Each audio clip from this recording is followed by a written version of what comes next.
إلى الإسماعيلية، حيث أعلن أحد سكان العقار المنهار بمنطقة المحطة الجديدة قبل أكثر من أسبوعين أنه لم يحصل هو وأسرته على أي سكن بديل.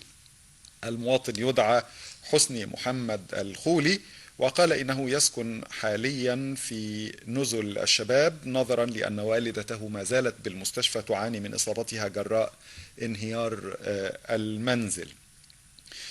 كانت هذه الأسرة قد فقدت الوالد فيما أصيب أحد الإخوة. أضاف أنه استلم تعويضا عن والده المتوفى يبلغ 5000 جنيه فقط، في حين أن المحافظة قد أعلنت أنها قد منحت الأسرة المتوفى 10,000 جنيه وليست 5 كما منح المصاب 1000 جنيه.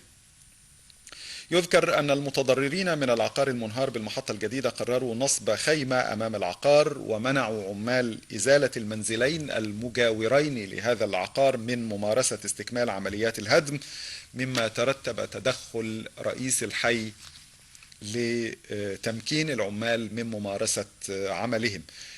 معي على الهاتف شيماء الخولي، ابنة من توفي في هذا العقار، ووالدتها وأخوها مصابان بالمستشفى. أهلا بك شيماء. اهلا بحضرتك. أخوك بيقول إن أنتوا خدتوا 5000 جنيه فقط، في حين إن المحافظة أعلنت عن 10,000 جنيه للوالد المتوفى رحمه الله. قولي لي أنتوا خدتوا إيه بالظبط وإيه موقفكم دلوقتي؟ هو بس تعديل بسيط حضرتك. أنا والدتي اللي توفت في البيت، اللي توفى عمي وابن عمي ووالدتي. أنا برضو والدتي تحت يعني كانت متوفين تحت الأنقاض. فعلا هو حضرتك الكلام اللي في الاخبار ده غلط خالص، اللي احنا قريناه في جريده القناه، اللي على لسان طبعا السيد المحافظ، اللي هو ادانا 10,000 جنيه تعويض. ايوه، على المتوفي و1000 جنيه للمصاب. هي فعلا 1000 جنيه للمصاب، وجات لنا في شيك محوله على بنك مصر. تمام. لكن الفلوس ال 5000 جنيه اللي هم ادوها لنا في ظرف فلوس، ما ادوهالناش شيك. هم 10 مش 5 المفروض. لا، هي 5000 جنيه اللي انا استلمتها على والدتي، 5000 جنيه و1000 للمصاب ابن اخويا عشان هو مقيم مع والدتي. بس ده اللي طبعا ده اللي احنا استلمناه حضرتك. 1000 جنيه بشيك، طبعا 1000 جنيه بشيك و5000 جنيه نقدا. بشيك و5000 جنيه نقدا في ظرف. مين اللي سلمها لكم؟ محافظة الإسماعيلية. مين اللي سلمها لكم؟ هم حضرتك هم هناك، هو جه سيادة المحافظ هناك ومعاهم ناس كتير كده، وسلمونا الظرف ومشي. مضيتي على اي اوراق؟ وان هو قام بالواجب والكلام ده كله، وكتب طبعا على لسانه كلام كتير ما حصلش اساسا. انت مضيتي على ورق وحاجات زي كده. مضيتي على ورق؟ اخويا اللي مضى عليهم. هم كتبوا اقرار ان هو استلم كده، بس هو مش متواجد دلوقتي عشان يتكلم مع حضرتك. يعني مضى على كام بالظبط؟ مضى على الفلوس اللي استلمها منهم، اللي هم ما ركزش في الفلوس كام، بس هو فعلا اللي احنا خدناهم والله قسما بالله 5000 جنيه للمتوفي و1000 جنيه للمصاب. ده طب الشؤون الاجتماعيه ما ادتكوش فلوس تاني؟ لوالدتي لا، ما اعرفش الشؤون الاجتماعيه ادت لزوجة عمي ولا لا، لكن بالنسبه لي لا خلينا في والدتك وابن اخوكي ولا ابن عمك؟ امي وابن اخويا. ابن اخوكي كان مصاب كان معانا في البيت لما وقع. ابن اخوكي خد 1000 جنيه ووالدتك خدت طلع شيك باسم كريم محمد عبد الخولي 1000 جنيه للمصاب. تمام، ده كلام سليم. انما ال 10000 جنيه انت بتقولي خدتوا 5 بس. احنا خدنا 5 بس في ظرف فقط لا غير. طيب ده فيما يعني طبعا الفلوس ما بتعوضش اللي راح، بس انتوا كان حد وعدكم باي منزل بديل؟ لان انتوا بتطالبوا المحافظه الوقت توفر لكم منزل بديل. على حاجه حضرتك، نعم. احنا دلوقتي المحافظ قالوا لنا ان هو في حاجه اسمها نزل شباب مؤقته. ايوه. ليكوا لحد ما يتوفر لكم مسكن. الموضوع ده من يوم 14 مارس، من يوم الحادثه لما حصل والبيت وقع. تمام. دلوقتي نزل الشباب ده حضرتك، لو يعني اكيد حضرتك عارف نزل الشباب ده عامل ازاي. أيوة. اوضه فيها 3 سراير وحمام فقط لا غير. قول لي كده، يعني اسره مكونه من 5 افراد هيناموا في اوضه ب3 سراير، واسره مكونه من 4 افراد اللي هي اوضه اسره عمي الله يرحمه هيناموا في الاوضه دي ازاي؟ دي حاجه. الحاجه الثانيه حضرتك، احنا البيت اللي وقع ده، بيت العيله الخولي ده بيت ورثه. مش بيت عم حسني لوحده ولا بيت والدتي لوحده. لما احنا كده سالنا سياده المحافظ عن البيت قال لنا انتوا عندكم ارض تساوي ملايين، باعوها وحطوا بيها شقق. صحيح، ده حل احد الحلول يعني. ازاي؟ هو مش بيتنا، هو بيت ورث حضرتك.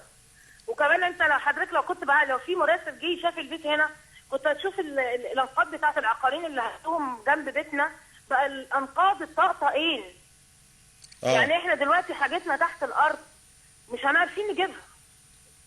طب انتوا جهاز عايزين عروستين تحت الارض، والله جهاز عروستين مش عارفين نجيبهم. انتوا يعني حاجات بنت اخويا، جهاز عروسه، انا بنت اخويا كانت هتتجوز، اخويا كان مقيم مع والدتي في البيت. هو من المتضررين. بنته كانت هتتجوز في شهر 7 الجاي، كانت مكمله من كل حاجه، كل حاجه تحت الارض. وبنت عمي برضه نفس الحكايه. كل حاجه تحت الارض. يعني انتوا منهم ان احنا نشيل الحاجات دي، نقول لهم يا جماعه طب احنا نجيب لودر على حسابنا اول ما البيت وقع ونشيل الانقاض دي. رفضوا تماما، قالوا لنا لا، لما نبقى نهد العمارتين اللي جنب بيتكم وننزل كل الانقاض وهاتوا انتوا لوادر وطلعوا حاجتكم من تحت الارض. بالله عليك انت لو جيت شفت المنطقه اصلا هتستغرب. يعني احنا هنجيب لوادر تشوف اللودر في الساعه هياخد كام. فيعني الموقف عندنا صعب جدا، يعني ما حدش حاسس بينا والله العظيم. ده غير ان هو اساسا يعني من ساعتها الناس ما فيش مأوى ليهم حضرتك. يعني الناس المرميه في المستشفى دي لما يطلعوا هيروحوا فين؟ طيب انا معايا المهندس. انا اخويا بدون قطع كلام حضرتك، انا اخويا قاعد في الشارع احنا عاملين خيمه قدام البيت هنا وقاعدين فيها عشان نوصل صوتنا لحد. احنا معانا على التليفون المهندس ابو سعود جهلان السكرتير العام للمحافظه. هنشوف راي المحافظه في الكلام اللي انت بتقوليه ده ايه. المهندس ابو سعود جهلان السكرتير العام لمحافظه الاسماعيليه. اهلا بسيادتك يا فندم. اهلا بيك يا فندم. دلوقتي الاسره يعني هي احدى الاسر اللي في العقار بتاع المحطه الجديده اللي انهار منتصف مارس، بيقولوا انهم خدوا 5000 جنيه بس. دي واحده من المشكلات، ناهيك عن انهم مش لاقيين مكان يقعدوا فيه، برغم ان المحافظه قالت لهم يقعدوا في النزل الشباب. هم شايفين انه المكان غير مناسب. هل في اجراء معين المحافظه بتتخذه في حيال هذه المشكلات، وايه هو؟ زائد حكايه ال 5000 جنيه اللي خدوها في حين ان احنا اعلنا عن 10. طيب هو ما عليك بس يعني استفسار بسيط، مين اللي بيقول ان انا اخذت ال 5000؟ ابنه المتوفاه. المتوفاه ابنه هو المتوفين 3 ساعات. تمام. المتوفي اللي هو المرحوم حسني وابنه احمد حسني، ودول انا في المستشفى وهي والده مرات المرحوم ووالده الابن المتوفي، مدينهم شيك من التضامن الاجتماعي ب 13000 جنيه على اساس انهم هم 5000 لكل متوفي وال3000 للمصابين ابنائها هي وابنها الاثنين اللي على حساب الحياه. يعني المتوفى 5 مش 10؟ لا يا فندم اكمل سعادتك. اتفضل. اديناهم الشيك ب 13 كل واحد 5 وال3 مصابين ده للست اللي هي والده المتوفي ومرات المرحوم حسني اللي هو متوفي. واديناهم 10000 جنيه لابنها وزوجها المتوفين دول نقدا.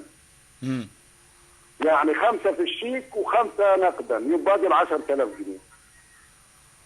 دي أسرة تاني حضرتك، دي المتوفاة واحدة ست. ما أكمل اللي ما عليك. دول مدينهم لهم نقدا وماضين عليهم. تمام. الست المتوفية الثالثة طبعا هي ما لهاش حد قصر على الضمان الاجتماعي. الو ايوه مع حضرتك يا فندم، سامعك. اللي ما لهاش حد يعني ما بتعولش حد. تمام. فهي اديناها ال 5000 النقدا اللي هم من المحافظه، والتضامن الاجتماعي بيعمل اجراءات على اساس يشوف مين اللي هي يستحق ليها او كان يعولها عشان يديها المبلغ الباقي من التضامن الاجتماعي. ده القصه بحذافيرها كده. تمام. يعني دول ليهم 5 هم حسب، لانها ما عندهاش حد تعوله، فهم خدوا ال5 اللي يستحق كده. لكن مرات حسني وابنها واخدين ال10 5 و5 5 نقدا و5 في الشيك. يبدو انه ما حدش وضح للناس، لانه اتقال ان اسرة المتوفى 10 فهم بيقولوا احنا خدنا 5 فقط. لا يا فندم، احنا موضحين لهم الامور ومضينهم على كشوف بالاستلام كمان. طيب فيما يخص حكاية الإيواء، يعني هل هم من حقهم ولا مش من حقهم؟ يا فندم، تكليفات وتوجيهات السيد المحافظ انه الموضوع تحت الدراسة والبحث، ولمن يستحق سوف يوفر له السكن الملائم له. فين بقى؟